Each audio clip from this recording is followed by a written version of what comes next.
Alright guys, what is up? It's Reese here, and today I'm going to be reviewing the Fire HD8. This is a tablet that I've recently purchased, and I got this for £90 off Amazon itself. So, first of all, as you can see, the screen here looks immaculate. People have said on the actual other reviews that the actual front screen is a fingerprint magnet. However, I've been using this for about a week now, and I've seen no such thing. So, as far as fingerprints go on this, as you can see, there is nothing whatsoever.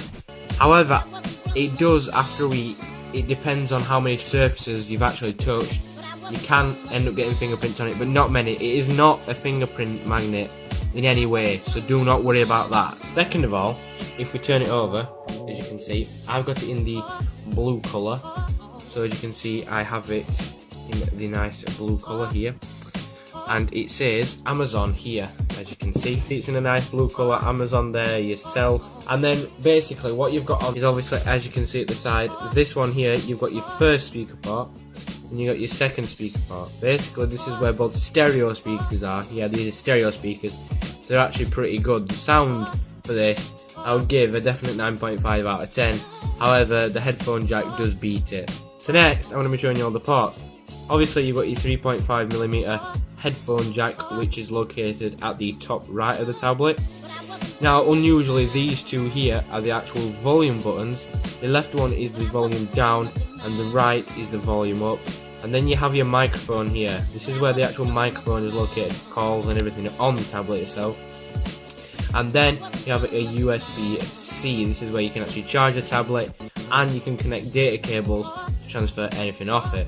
This is also the power button as well, which is pretty good. It's a pretty good location rather than it being on the actual side of the tab. Now, the screen itself is 1280 by 800, right? So it does a resolution of 720p, which is absolutely perfect for my needs, because really, who needs a 1080p tablet? It's not like you're going to need anything like that. So for the resolution, as far as this goes, as you can see, it is pretty good, and obviously got an ad there. But for like overall performance and smoothness and everything, I give it a pure 10 out of 10, because Amazon have got their own custom Fire OS installed, and it keeps everything running smoothly and up to date.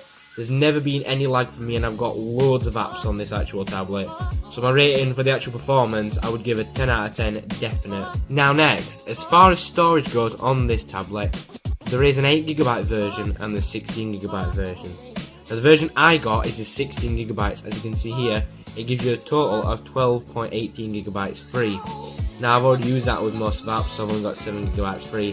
Plus, you can also extend your storage with up to 200GB, right? So I inserted a 16GB SD card. As you can see, I've got 14GB, and I've only got 13GB left. But you can move everything, as you can see down here, you can move everything to the SD card, literally, and then you can also erase it easily and safely remove the SD card with your options down here. So as far as storage options go, I would definitely give that a 10 out of 10, because it gives you a maximum of 200GB to extend the storage by, which I'm pretty sure no one's going to use 200GB on a tablet. Lastly is the actual camera quality. Now, however, it does lack on camera quality, but you do have some great features otherwise than that. So, your actual cameras are only 480p, and they have a frame rate of around 20 frames per second if you're recording any videos. So I wouldn't recommend recording videos, and plus the actual cameras located on both the front of the tablet and the other side need to have plenty of light, because if they don't, they're not going to run smoothly. Now as you can see on here, yeah, it's laggy, but it's not giving a great impression to anything else around the room. Fortunately, this is the only thing that lets the tablet down, and that is the camera really. But the camera, I would have given 8.6 out of 10. It could be improved, and there is actual room for improvement. So yeah, that is one thing that I would recommend. If you're looking for a good tablet camera, do not get this tablet. Lastly, but not least, the actual amount of RAM. As you can see here, the system is using 500MB of RAM.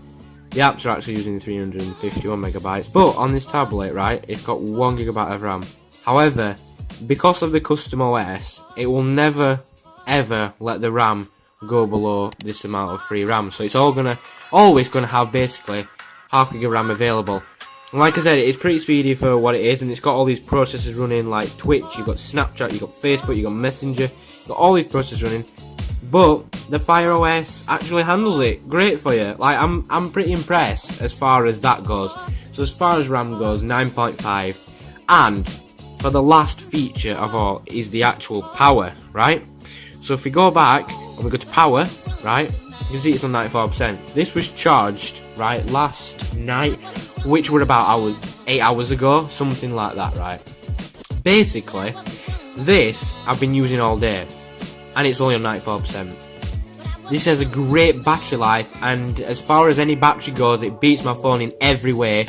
So if I were to give this an actual rating for its battery life, I'd give it a pure 10 out of 10, because it's literally shown me the power of a tablet, and it's so much better than anything I've ever used. So for the battery life, as far as that goes, pure 10 out of 10. So if you have enjoyed this video, don't forget to smack a like on this video. Please subscribe if you're new around here, and as usual guys, I will catch you in the next video.